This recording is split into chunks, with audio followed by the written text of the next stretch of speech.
ಇಂದು ನೀನು ಕೇಳುತ್ತಿರುವ ಈ ಮಾತುಗಳು ಕೇವಲ ಹಣದ ಬಗ್ಗೆ ಅಲ್ಲ. ಇವು ನಿನ್ನ ಜೀವನದ ನಿಯಂತ್ರಣವನ್ನು ಮತ್ತೆ ನಿನ್ನ ಕೈಗೆ ತರುವ ಬಗ್ಗೆ. ಬಹುತೇಕ ಜನ ಹಣವನ್ನು ಜೀವನದ ಅಂತಿಮ ಗುರಿಯಂತೆ ನೋಡುತ್ತಾರೆ. ಆದರೆ ನಿಜವಾಗಿಯೂ ಹಣ ಒಂದು ಸಾಧನ. ಸರಿಯಾಗಿ ಬಳಸಿದರೆ ಅದು ನಿನ್ನ ಕನಸುಗಳಿಗೆ ಪಂಖ ಕೊಡುತ್ತದೆ. ತಪ್ಪಾಗಿ ಬಳಸಿದರೆ ಅದು ನಿನ್ನ ಆತ್ಮವಿಶ್ವಾಸವನ್ನೇ ಕಿತ್ತುಕೊಳ್ಳುತ್ತದೆ. ನೀನು ಪ್ರತಿದಿನ ದುಡಿಯುತ್ತೀಯ, ಸಮಯ ಕೊಡುತ್ತೀಯ, ಶಕ್ತಿ ಹಾಕುತ್ತೀಯ. ಆದರೆ ತಿಂಗಳ ಕೊನೆಯಲ್ಲಿ ನಿನ್ನ ಬ್ಯಾಂಕ್ ಬ್ಯಾಲೆನ್ಸ್ ನೋಡಿದಾಗ ನಿನ್ನ ಮನಸ್ಸು ಭಾರವಾಗುತ್ತಿದೆಯೇ? ನಾನು ಇಷ್ಟು ಕೆಲಸ ಮಾಡಿದರೂ ಏನೂ ಉಳಿಯಲ್ಲ ಅನ್ನೋ ಭಾವನೆ ಬರುತ್ತಿದೆಯೇ? ಅದು ನಿನ್ನ ತಪ್ಪಲ್ಲ.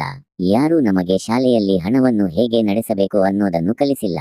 ಆದ್ರೆ ಇಂದು ನೀನು ಇದನ್ನು ಕೇಳುತ್ತಿರುವುದೇ ದೊಡ್ಡ ಬದಲಾವಣೆಯ ಮೊದಲ ಹೆಜ್ಜೆ. ಹಣದ ನಿಯಂತ್ರಣ ಅಂದ್ರೆ ದೊಡ್ಡ ಸಂಬಳ ಬಂದರೆ ಸಾಕು ಅನ್ನೋದಿಲ್ಲ. ಕಡಿಮೆ ಸಂಬಳದಲ್ಲೂ ಶಾಂತಿಯಿಂದ ಬದುಕುವವರು ಇದ್ದಾರೆ. ಹೆಚ್ಚು ಸಂಬಳದಲ್ಲೂ ಸದಾ ಒತ್ತಡದಲ್ಲಿರುವವರು ಇದ್ದಾರೆ. ವ್ಯತ್ಯಾಸ ಇರುವುದು ಅವರ ಮನೋಭಾವದಲ್ಲಿ. ಹಣವನ್ನು ಭಯದಿಂದ ನೋಡುವೆಯಾ ಅಥವಾ ಜವಾಬ್ದಾರಿಯಿಂದ ನೋಡುವೆಯಾ ಅನ್ನೋದರಲ್ಲಿ. ನಿನ್ನ ಹಣ ಎಲ್ಲಿಗೆ ಹೋಗುತ್ತಿದೆ ಅನ್ನೋದನ್ನು ನೀನು ತಿಳಿಯಲೇಬೇಕು. ಪ್ರತಿಯೊಂದು ರೂಪಾಯಿಗೂ ಒಂದು ಕೆಲಸ ಇರಬೇಕು. ಇಲ್ಲದಿದ್ದರೆ ಅದು ಮೌನವಾಗಿ ನಿನ್ನ ಕೈಯಿಂದ ಜಾರಿ ಹೋಗುತ್ತದೆ. ನೀನು ಹಣವನ್ನು ಲೆಕ್ಕ ಹಾಕಲು ಶುರು ಮಾಡಿದ ಕ್ಷಣದಿಂದಲೇ ನಿನ್ನ ಜೀವನದಲ್ಲಿ ಸ್ಪಷ್ಟತೆ ಬರಲು ಆರಂಭವಾಗುತ್ತದೆ. ಲೆಕ್ಕ ಅಂದ್ರೆ ಒತ್ತಡ ಅಲ್ಲ. ಲೆಕ್ಕ ಅಂದ್ರೆ ಶಕ್ತಿ.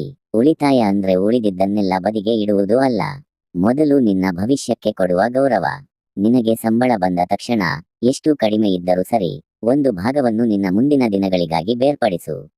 ಅದು ಚಿಕ್ಕ ಮೊತ್ತವಾಗಿರಬಹುದು, ಆದರೆ ಅದರ ಹಿಂದೆ ಇರುವ ಶಿಸ್ತು ದೊಡ್ಡದು.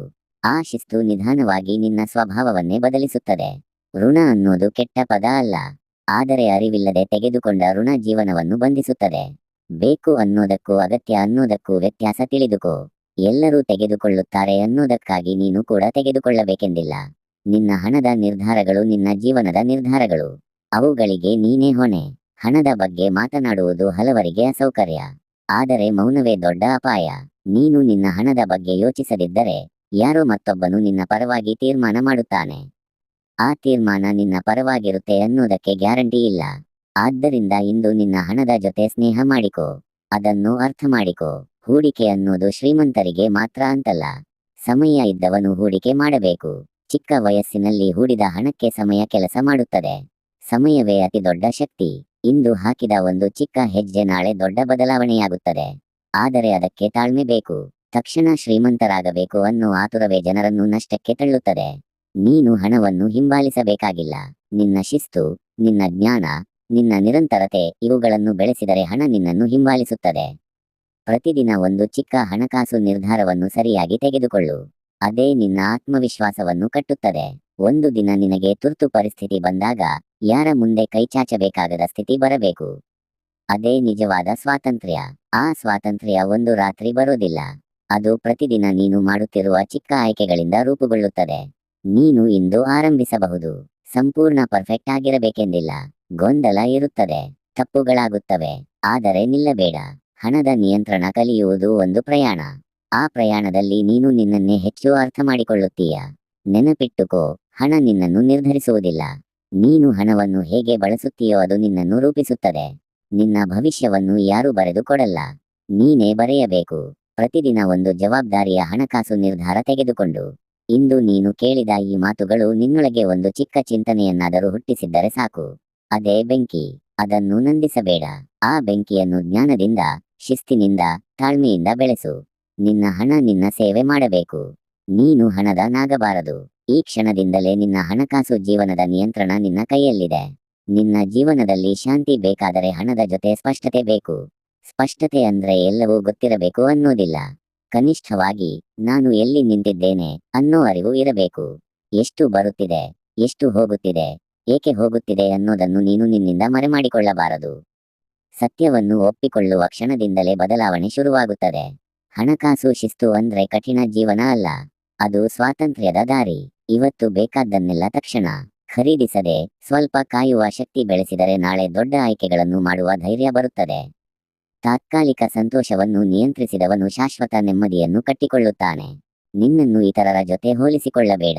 ಅವರ ಸಂಬಳ, ಅವರ ಜೀವನ ಶೈಲಿ, ಅವರ ಕಾರು, ಅವರ ಮನೆ ಇವುಗಳೆಲ್ಲ ನಿನಗೆ ಕಾಣಿಸುವ ಹೊರಗಿನ ಚಿತ್ರ ಮಾತ್ರ. ಒಳಗೆ ಏನು ನಡೆಯುತ್ತಿದೆ ಎನ್ನುವುದು ನಿನಗೆ ಗೊತ್ತಿಲ್ಲ. ನಿನ್ನ ಪಯಣ ನಿನ್ನದು, ನಿನ್ನ ಗುರಿಗಳು ನಿನ್ನವು. ಹಣಕಾಸಿನಲ್ಲಿ ಗೆಲುವು ಅಂದ್ರೆ ಇತರರನ್ನು ಮೀರಿಸುವುದಲ್ಲ, ನಿನ್ನಿನ್ನೆಗಿಂತ ಉತ್ತಮವಾಗುವುದು. ಒಂದು ತುರ್ತು ನಿಧಿ ಇರುವುದು ಹಣಕ್ಕಿಂತ ದೊಡ್ಡ ಧೈರ್ಯ. ಜೀವನದಲ್ಲಿ ಯಾವಾಗ ಏನು ಆಗುತ್ತೆ ಅನ್ನೋದನ್ನು ಯಾರು ಹೇಳಲಾರರು. ಆದರೆ ಅದಕ್ಕೆ ಸಿದ್ಧರಾಗಿರಬಹುದು. ಆ ಸಿದ್ಧತೆ ನಿನ್ನನ್ನು ಭಯದಿಂದ ಮುಕ್ತಗೊಳಿಸುತ್ತದೆ. ಭಯವಿಲ್ಲದ ಮನಸ್ಸು ಸ್ಪಷ್ಟ ನಿರ್ಧಾರಗಳನ್ನು ತೆಗೆದುಕೊಳ್ಳುತ್ತದೆ. ಹಣದ ಬಗ್ಗೆ ಕಲಿಯುವುದನ್ನು ಎಂದಿಗೂ ನಿಲ್ಲಿಸಬೇಡ. ಚಿಕ್ಕದಾಗಿ ಶುರು ಮಾಡು. ಒಂದು ಪುಸ್ತಕ, ಒಂದು ವಿಡಿಯೋ, ಒಂದು ಸಂಭಾಷಣೆ. ಪ್ರತಿದಿನ ಒಂದು ಚಿಕ್ಕ ಜ್ಞಾನ. ಆ ಜ್ಞಾನ ಒಟ್ಟಾಗಿ ದೊಡ್ಡ ಬಲವಾಗುತ್ತದೆ. ಹಣ ನಿನ್ನ ಮೇಲೆ ಅಧಿಕಾರ ಸಾಧಿಸಬಾರದು. ನೀನು ಹಣದ ಮೇಲೆ ಅರಿವು ಸಾಧಿಸಬೇಕು. ನಿನ್ನ ಮಕ್ಕಳಿಗೆ ಅಥವಾ ನಿನ್ನ ಮುಂದಿನ ಪೀಳಿಗೆಗೆ ನೀನು ಏನು ಬಿಟ್ಟು ಹೋಗಲು ಬಯಸುತ್ತೀಯ? ಕೇವಲ ಆಸ್ತಿ ಅಲ್ಲ, ಒಂದು ಚಿಂತನೆ, ಒಂದು ಶಿಸ್ತು, ಒಂದು ಜವಾಬ್ದಾರಿ.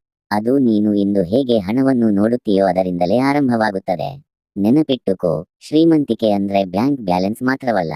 ಅದು ಆಯ್ಕೆಗಳ ಸ್ವಾತಂತ್ರ್ಯ, ಸಮಯದ ನಿಯಂತ್ರಣ, ಮನಸ್ಸಿನ ಶಾಂತಿ. ಹಣ ಅದಕ್ಕೆ ಸಹಾಯ ಮಾಡಬೇಕು, ಅಡ್ಡಿಯಾಗಬಾರದು. ಅದಕ್ಕಾಗಿ ನೀನು ಇಂದು ತೆಗೆದುಕೊಳ್ಳುವ ಪ್ರತಿಯೊಂದು ಚಿಕ್ಕ ನಿರ್ಧಾರ ಮಹತ್ವದ್ದು. ಇಂದು ನೀನು ಒಂದೇ ಒಂದು ಕೆಲಸ ಮಾಡು. ನಿನ್ನ ಹಣದ ಜೊತೆ ಪ್ರಾಮಾಣಿಕವಾಗಿರು.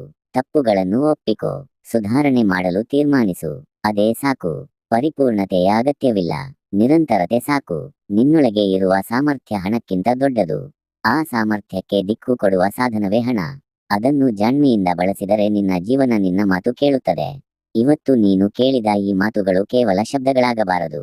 ಅವು ನಿನ್ನ ಕ್ರಿಯೆಗಳಾಗಿ ಬದಲಾಗಬೇಕು. ಈ ಕ್ಷಣದಿಂದಲೇ ನಿನ್ನ ಹಣಕಾಸು ಕಥೆಯ ಹೊಸ ಅಧ್ಯಾಯ ಶುರುವಾಗುತ್ತಿದೆ. ಭಯದಿಂದ ಅಲ್ಲ, ಅರಿವಿನಿಂದ. ಆತುರದಿಂದ ಅಲ್ಲ, ಶಿಸ್ತಿನಿಂದ. ಇತರರಿಗಾಗಿ ಅಲ್ಲ, ನಿನ್ನ ಭವಿಷ್ಯಕ್ಕಾಗಿ. ನೀನು ಮಾಡಬಲ್ಲೆ, ಏಕೆಂದರೆ ನೀನು ಆರಂಭಿಸಿದ್ದೀಯ.